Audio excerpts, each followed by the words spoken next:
नमस्कार। आज 2 अप्रैल पीएम मोदी की असम में यूसीसी वाली हुंकार। गैस सिलेंडर पर 2000 रुपए का महंगाई धमाका। निफ्टी 24,000 पार। नासा का चंद्रमा पर ऐतिहासिक लॉन्च। जेट फ्यूल 8.5% महंगा। अमरावती फाइनल राजधानी।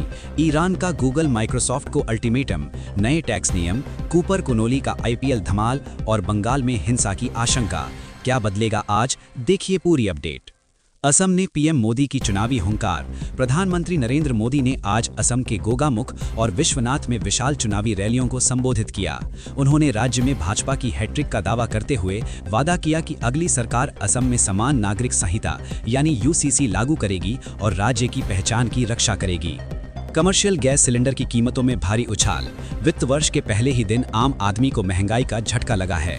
तेल कंपनियों ने 19 किलो वाले कमर्शियल एलपीजी सिलेंडर की कीमतों में 195.50 रुपए की बढ़ोतरी की है। वैश्विक तेल कीमतों में उछाल के कारण अब कई शहरों में इसकी कीमत 2000 रुपए के पार पहुंच गई है। शेयर बाजार में रिकॉर्ड बढ़त के साथ शुरुआत। नए वित्त वर्ष 2026-27 के पहले दिन भारतीय शेयर बाजार में जबरदस्त रौनक दिखी। सेंसेक्स और निफ्टी ने ऐतिहासिक बढ़त के साथ कारोबार शुरू किया। बैंकिंग और आईटी सेक्टर में निवेशकों की भारी खरीदारी के चलते निफ्टी 24,000 के मनोवैज्ञानिक स्तर को पार करने में सफल रहा। नासा का ऐतिहासिक आर्टेमिस 2 मिशन लॉन्च।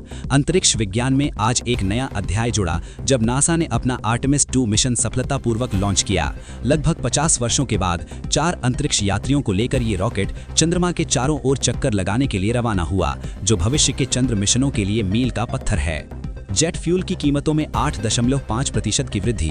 हवाई यात्रा अब और महंगी हो सकती है क्योंकि घरेलू एयरलाइंस के लिए एविएशन टरबाइन फ्यूल की कीमतों में 8.5% की बढ़ोतरी की गई है। वैश्विक ऊर्जा संकट और पश्चिम मध्य में जारी तनाव के कारण ईंधन की दरों में ये रिकॉर्ड वृद्धि देखी गई है। अमरावती बनी आंध्र प्रदेश की एकमात्र स्थायी राजधानी। लोकसभा में आज एक महत्वपूर्ण विधेयक पारित हुआ जिसके तहत अमरावती को आंध्र प्रदेश की एकमात्र और स्थायी राजधानी के रूप में मान्यता दे दी गई है। इस फैसले के बाद किसानों और स्थानीय निवासियों में खुशी की लहर है, जो लंबे समय से इसकी मांग कर रहे थे। ईरान का अमेरिकी कंपनियों को निशाना बनाने का अल्टीमेटम।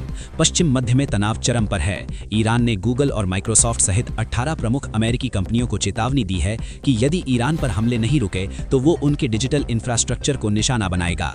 इस धमकी से वैश्विक टेक बाजार में हड़कंप मच गया है। पैन कार्ड और इनकम टैक्स के नए नियम लागू। आज 1 अप्रैल से देश में आयकर और पैन कार्ड से जुड़े कई नए नियम प्रभावी हो गए हैं। अब कुछ वित्तीय लेन देन के लिए अतिरिक्त दस्तावेजों की आवश्यकता होगी। साथ ही नए टैक्स स्लैब के तहत करदाताओं को अपनी रिटर्न फाइलिंग में बदलाव करने होंगे। आईपीएल 2026 में कूपर कोनोली का धमाकेदार डेब्यू। आईपीएल 2026 में आज पंजाब किंग्स और गुजरात टाइटंस के बीच हुए रोमांचक मुकाबले में युवा खिलाड़ी कूपर कोनोली छाए रहे। अपने डेब्यू मैच में ही उन्होंने शानदार बल्लेबाजी करते हुए पंजाब को जीत दिलाई। खेल प्रेमियों के बीच कोनोली इस सीजन की नई सनसनी बन गए हैं। पश्चिम बंगाल में चुनावी हिंसा की आशंका। पश्चिम बंगाल विधानसभा चुनावों से पहले राजनीतिक सरगर्मी तेज है। चुनाव आयोग के कार्यालय के बाहर आज भारी सुरक्षा बल तैयार किया गया। मुख्यमंत्री ममता बनर्जी ने भाजपा पर चुनावी प्रक्रिया में गड़बड़ी करने का आरोप लगाते हुए आयोग को कड़ी चेतावनी जारी की है।